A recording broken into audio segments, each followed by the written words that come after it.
Assalamualaikum warahmatullahi wabarakatuh. Video kali ini saya akan menjelaskan tentang penghentian aset tetap.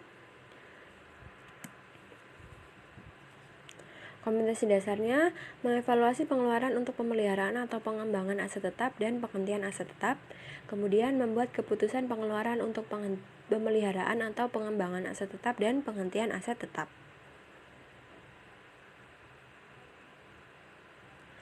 Nah, tujuan pembelajaran kita kali ini yang pertama mampu menganalisis penghentian aset tetap, yang kedua mampu memahami jenis-jenis penghentian aset tetap, yang ketiga mampu mengevaluasi penghentian aset tetap, dan yang keempat mampu melakukan pencatatan penghentian aset tetap. Penghentian aset tetap dapat terjadi pada saat aset tetap belum habis masa manfaatnya ataupun pada saat masa manfaatnya telah habis. Jika aset tetap telah habis masa manfaatnya, artinya pada saat penghentian aset tetap tersebut telah disusutkan secara sempurna. Namun, apabila aset tetap dihentikan sebelum masa manfaatnya habis, maka kemungkinan akan timbul laba atau rugi akibat penghentian aset tersebut. Nah, jenis-jenis penghentian aset tetap yang pertama dibuang atau dihapuskan. Ada kalanya perusahaan memiliki aset yang tidak dapat lagi digunakan, maka aset tersebut harus dibuang atau dihapuskan. Nah, dengan dibuangnya aset tetap, maka aset tersebut harus dikeluarkan dari pembukuan. Untuk mengeluarkan aset dari pencatatan dilakukan dengan membuat jurnal. Yang pertama, jika sudah habis umur ekonomisnya, maka jurnalnya akumulasi penyusutan aset tetap di debit dan aset tetap di kredit.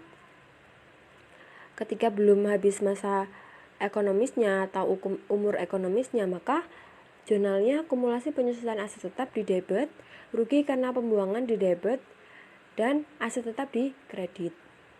Contohnya, kendaraan diperoleh dengan harga perolehan 65 juta, rusak berat sehingga harus dihentikan dari pemakaiannya. Akumulasi penyusutan aset tersebut sejumlah 59 juta dan biaya untuk pemindahan sebesar 2 juta dibayar tunai. Penyelesaiannya kita hitung dulu jumlah kerugian. Jumlah kerugian ini diperoleh dari harga buku kendaraan ditambah dengan biaya pemindahan. Nah, harga buku kendaraannya diperoleh dari harga perolehan dikurangi akumulasi penyusutan. Di transaksi ini, harga perolehannya sebesar 65 juta dikurangi dengan akumulasi penyusutannya sejumlah 59 juta. Maka harga buku kendaraannya sebesar 6 juta ditambah dengan biaya pemindahan sebesar 2 juta, maka jumlah kerugiannya sebesar 8 juta. Nah, untuk jurnalnya, maka akumulasi penyusutan kendaraan di debit sebesar 59 juta dan rugi penghentian aset tetap di debit sebesar 8 juta. Kemudian kendaraan di kredit sebesar 67 juta. Jenis penghentian aset yang kedua, dijual. Melakukan penjualan aset tetap sebelum masa ekonomisnya habis, maka akan diperoleh laba atau rugi dari penjualan tersebut. Nah, untuk menghitung laba atau rugi dari penjualan aset tersebut adalah dengan cara membandingkan harga jual dengan nilai buku aset tetap saat dijual. Apabila harga jualnya lebih tinggi daripada nilai buku, maka dikatakan sebagai laba. Ketika harga jualnya lebih rendah daripada nilai buku, maka dikatakan sebagai rugi. Ketika harga jualnya sama dengan nilai buku, maka tidak laba atau rugi. Jurnalnya, ketika timbul laba, kas di debit, akumulasi penyusutan aset tetap di debit, aset tetap di kredit, dan laba penjualan aset tetap di kredit. Ketika rugi dicatat dengan jurnal kas di debit, akumulasi penyusutan aset tetap di debit, rugi penjualan aset tetap di debit, dan aset tetap di kredit. Contohnya, mesin dengan harga perolehan 120 juta telah disusutkan sebesar 72 juta. Pada tanggal 5 Desember 2020 dijual tunai dengan harga 60 juta. Nah, untuk perhitungan laba rugi penjualan mesin tersebut, maka hasil penjualannya dikurangi dengan harga buku mesin. Nah, hasil penjualannya di sini 60 juta. Harga buku mesinnya diperoleh dari harga perolehan sebesar 120 juta dikurangi dengan akumulasi penyusutan mesinnya sebesar 72 juta, maka harga buku mesin 48 juta. Hasil penjualan 60 juta dikurangi dengan harga buku mesin sebesar 48 juta, maka laba penjualan aset tetap tersebut sebesar 12 juta. Nah, jurnalnya kas di debit sebesar 60 juta karena hasil penjualannya ini 60 juta ya. Kemudian akumulasi penyusutannya 72 juta dan mesin dikredit sebesar 120 juta dan laba penjualannya sebesar 12 juta di kredit. Jenis penghentian aset tetap yang ketiga, ditukar dengan aset lain. Nah, ada kalanya perusahaan itu mau menukar aset yang dimilikinya dengan aset yang lain, baik itu sejenis maupun tidak sejenis. Nah, jika terjadi pertukaran aset tetap, maka aturan umum yang harus diikuti adalah harga perolehan aset baru yang diterima adalah harga pasar aset lama yang diserahkan ditambah dengan kas yang dibayar. Jadi, nanti aset baru itu dicatat harga perolehannya dari harga pasar aset lama ditambah dengan kas yang dibayar. Misalnya, mobil ditukar dengan mobil yang sama dengan beda tipe. Maka harga pasar mobil yang lama itu misalnya 50 juta. Ditambah dengan kas yang dibayar 50 juta. Maka harga perolehan aset yang baru atau mobil yang baru itu sebesar 100 juta. Nah, yang kedua, laba atau rugi pertukaran adalah selisih antara harga pasar dengan nilai buku yang diserahkan. Dalam pertukaran memungkinkan timbulnya laba atau rugi atas pertukaran. Jadi, dalam pertukaran itu bisa ada laba atau ruginya. Nah, laba atau rugi pertukaran ini diperoleh dari selisih antara harga pasar dengan nilai buku aset yang diserahkan. Nah, seperti yang saya katakan tadi, pertukaran ini ada yang aset tetap ditukar dengan aset tetap sejenis dan aset tetap ditukar dengan aset tetap lain yang tidak sejenis. Untuk aset tetap yang ditukar dengan aset tetap sejenis ini pertukaran yang dilakukan antara aset yang sejenis dan berfungsi sama. Dalam pertukaran aset tetap dengan aset tetap yang lainnya yang sejenis, laba atas pertukaran tidak diakui, sedangkan jika rugi atas pertukaran tersebut harus diakui. Jadi, kalau dari pertukaran itu ada laba, maka labanya tidak dicatat. Tetapi ketika dalam pertukaran tersebut timbul rugi, nah rugi itu harus dicatat. Contohnya, perusahaan memiliki kendaraan berupa mobil sebagai aset yang dibeli pada bulan Januari 2019 seharga 70 juta sampai dengan 31 Desember 2020 telah disusutkan sebesar 35 juta. Pada tanggal 8 Januari 2020 ditukar dengan mobil baru yang sejenis dengan harga 100 juta. Perintahnya, hitunglah rugi atau laba atas pertukaran. Jika dalam pertukaran tersebut menambah uang tunai 66 juta dan menambah uang tunai 52 juta. Jadi ada dua ya ini, ketika menambah uangnya hanya 66 juta dan ketika menambah uangnya 53 juta.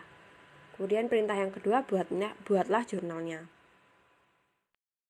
Nah, untuk penyelesaiannya, untuk menghitung rugi atau laba atas pertukaran, kita cari dulu selisih nilai buku. Nah, selisih nilai buku ini diperoleh dari harga beli mobil 100 juta dikurangi dengan nilai buku mobil lama. Nah, nilai buku mobil lama diperoleh dari harga mobil lama 70 juta dikurangi dengan penyusutan sebesar 35 juta, maka nilai buku mobil lamanya 35 juta. Jadi selisih nilai bukunya sebesar 65 juta. Kemudian kita hitung rugi atau labanya ketika tambahan uang tunai sebesar 66 juta. Nah, tambahan uang tunai 66 juta dikurangi dengan selisih nilai buku, maka akan timbul rugi atas pertukaran mobil tersebut sebesar 1 juta.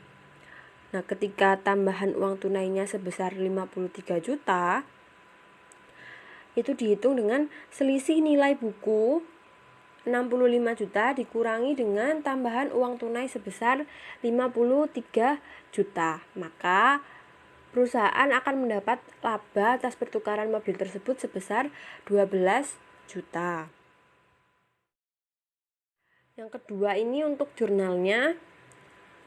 Untuk tambahan uang tunai sebesar 66 juta tadi timbul rugi ya. Jadi jurnalnya mobil baru sebesar 100 juta di debit, akumulasi penyusutan mobil sebesar 35 juta di debit, rugi pertukaran mobil sebesar 1 juta di debit, dan mobil lama sebesar 70 juta di kredit, dan kas di kredit sebesar 66 juta.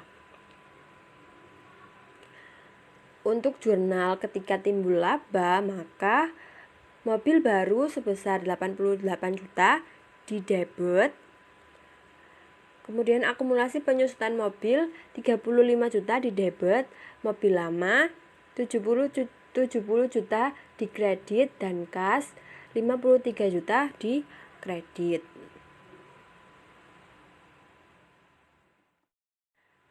Nah, yang kedua, aset tetap yang ditukar dengan aset tetap lain yang tidak sejenis.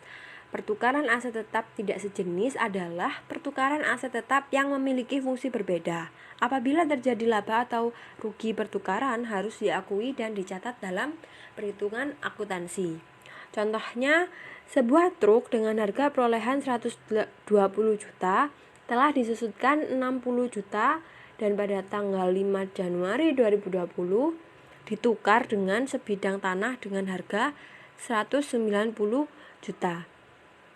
Perintahnya, buatlah jurnalnya jika dalam pertukaran tersebut menambah uang tunai sebesar 135 juta dan menambah uang tunai sebesar 125 juta. Nah, untuk penyelesaiannya, menghitung laba atau rugi pertukarannya ini sama dari yang sebelumnya. Harga beli tanah 190 juta dikurangi dengan nilai buku truk lama. Nilai buku truk lama tahu ya, diperolehnya dari harga truk lama dikurangi dengan penyusutan. Maka nilai buku truk lamanya ini 60 juta. Berarti harga beli 190 dikurangi nilai buku truk lama 60 juta sama dengan nilai bukunya 130 juta. Untuk menghitung laba ruginya, ketika uang tunai yang ditambah adalah 135 juta, maka tambahan uang tunai 135 juta dikurangi selisih nilai buku 130 juta. Maka timbul rugi sebesar 5 juta. Untuk tambahan uang tunai sebesar 125 juta dihitung dari selisih nilai bukunya 130 juta dikurangi dengan tambahan uang tunai sebesar 125 juta, maka akan timbul laba pertukaran sebesar 5 juta. Nah, untuk pencatatan jurnalnya, ini tambahan uang tunai sebesar 135 juta ini timbul rugi, maka jurnalnya tanah di debit sebesar 190 juta, akumulasi penyusutan truk di debit sebesar 60 juta, kemudian rugi pertukaran kendaraan sebesar 5 juta di debit, dan truk di kredit sebesar 120 juta, dan kas sebesar 135 juta di kredit. Untuk tambahan uang tunai 125 juta yang timbul laba, maka jurnalnya tanah di debit 190 juta dan akumulasi penyusutan truk di debit 80 juta. Kemudian di kredit, laba pertukaran kendaraan 5 juta, truk 120 juta di kredit, kas 125 juta di kredit.